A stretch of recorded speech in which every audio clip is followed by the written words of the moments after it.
ये बात बताना चाहते हैं भगवान कृष्ण, क्योंकि जो गुरु माँ ने चने दिए थे। कई बार हम किसी को दोष देते हैं, कई बार हम भगवान को दोष देते हैं। किसी का दोष नहीं है, किसी का दोष नहीं है। हमारी गरीबी के कारण जो हमें दुख मिल रहा है, किसी का दोष नहीं है। हमारे पास पैसे की कमी है, किसी का दोष नहीं है। हमारे पास संपत्ति की कमी है, पुत्र की कमी है, किसी और वस्तु की कमी है, किसी का दोष नहीं है। भगवान कृष्ण ने बता दिया कि मित्र, वो कहानी याद है कि जिस समय गुरु माँ ने चने दिए थे और आपने चोरी चोरी वो चने चबाने शुरू कर दिए थे। मित्र, मैंने पूछा था कि ये कड़कड़ की आवाज कहाँ से आ रही है, और आपने मित्र ये कहा था कि सर्दी अधिक होने के कारण, बरसात अधिक होने के कारण मेरे दांत खटक रहे हैं। आपने ये बात कही थी। मित्र, ध्यान है थोड़ा, याद करवा दिया, याद करवा दिया कि मित्र, कई बार हमसे पाप हो जाता है अपने मित्र के प्रति, अपने भाई के प्रति, अपने बंधुओं के प्रति, अपने रिश्तेदारों के प्रति, परंतु मित्र उसका बदला चुकाना पड़ता है, बदला चुकाना पड़ता है। और जब मेरे को तो मालूम था, मेरे को तो पता था कि मेरा पितर चोरी चोरी चने चबा रहा है, मुझे मालूम था। और उस समय ये भी याद होगा कि मेरे मुख से कड़वे शब्द निकल गए थे कि ऐ दरिद्री, ये क्या बात है, तेरे दांत नहीं खटक रहे, तू चोरी छुपे चने चुबा रहा है।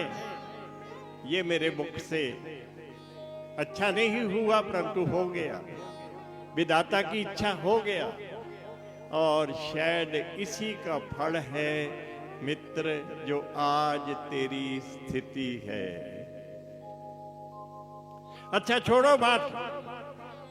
भगवान कृष्ण कहने लगे, जो हो गया सो हो गया, छोड़ो बात। अच्छा, मेरे लिए कुछ लाए हो? भगवान ने कहा, मेरे लिए कुछ लाए हो? दिखता है कि आपकी कोख में एक पोटली है, देव। भाभी ने जरूर कुछ ना कुछ भेजा होगा। भगवान कृष्ण कहते, जरूर कुछ ना कुछ भेजा होगा, ऐसी बात नहीं है। आप ब्राह्मण हैं, मर्यादा रखने वाले हैं, मेरे लिए जरूर कुछ ना कुछ लाए हैं। और जबरन काक से पोटली छीन ली, और पोटली छीन करके मुट्ठी भरी है, और जो च्योड़े लेकर के आए थे सुदामा जी, एकदम मुख में डाले हैं, मुख में डाल करके चबाने शुरू कर दिए हैं। और इधर तो मुख में च्योड़े डाल करके चबा रहे हैं, और दूसरी तरफ वहां कृपा भी कर रहे हैं, कृपा कर रहे हैं। वो जो लगा हुआ श्राप था उसको धो रहे हैं, उसको मिटा रहे हैं, उसको शांत कर रहे हैं। और एक मुट्ठी चबाने के बाद जब दूसरी मुट्ठी भरी, तो पास में रुक्मिणी ने हाथ पकड़ लिया। प्रभु, संपत्ति तो दुनिया भर की दे दी है, अब मुझे भी दोगे? रुक्मिणी से रहा नहीं गया, 3 लोग की संपत्ति दे दी एक मुट्ठी के बदले, परंतु अब क्या मुझे भी दोगे? इसलिए हाथ पकड़ लिया। हाथ पकड़ के दूसरी मुट्ठी भगवान को चबाने नहीं दी, रुक्मिणी ने हाथ पकड़ करके और खोस लिए। जो बाकी सामान था, चौड़े थे, वो खोस लिए, और खोसने के बाद अपने पास रख लिए। सुदामा को पता नहीं है, मेरी सेवा होगी, इतने पे प्रसन्न है ब्राह्मण। परंतु धर्मपत्नी ने कहा था खाने के लिए कुछ नहीं है, और मांगू भी कैसे? कैसे मांगू? नहीं,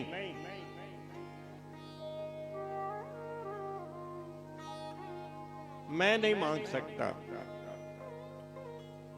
मेरी आत्मा नहीं मानती, मैं नहीं मान पाता। और इस प्रकार से थोड़ी देर समय बिताने के पश्चात सुदामा वापस चले गए।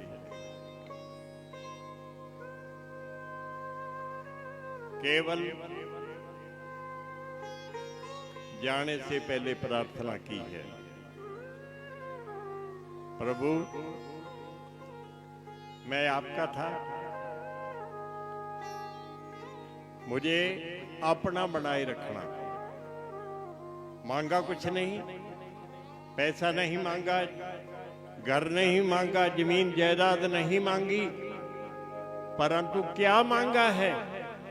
सुदामा ने क्या मांगा है? हम वो नहीं मांगते जो सुदामा मांगता है, हम वो मांगते हैं जो हमें नहीं मांगना चाहिए।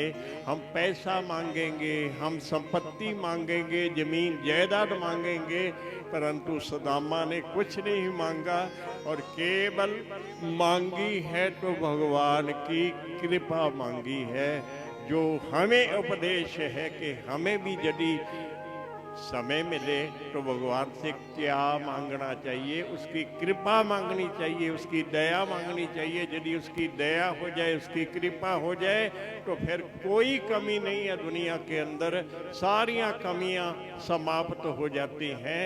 तो ये सुदामा प्रभु के चरणों में प्रार्थना कर रहे हैं।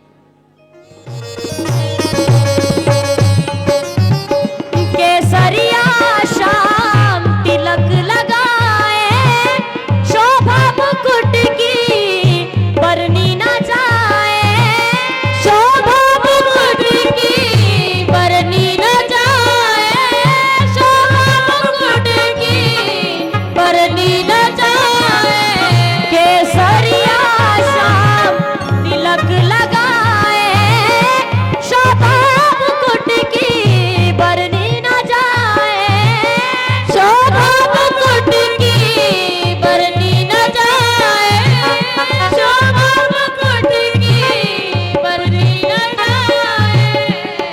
वो गैया चराने वाला, वो गैया चराने वाला, वो गैया चराने वाला बन गई जोगनिया, बनी मैं जोगनिया, बनी मैं जोगनिया। वो मोहे भाग गया बंशी वाला, मोहे भाग गया कमली वाला, बन गई जोगनिया, बनी मैं जोगनिया।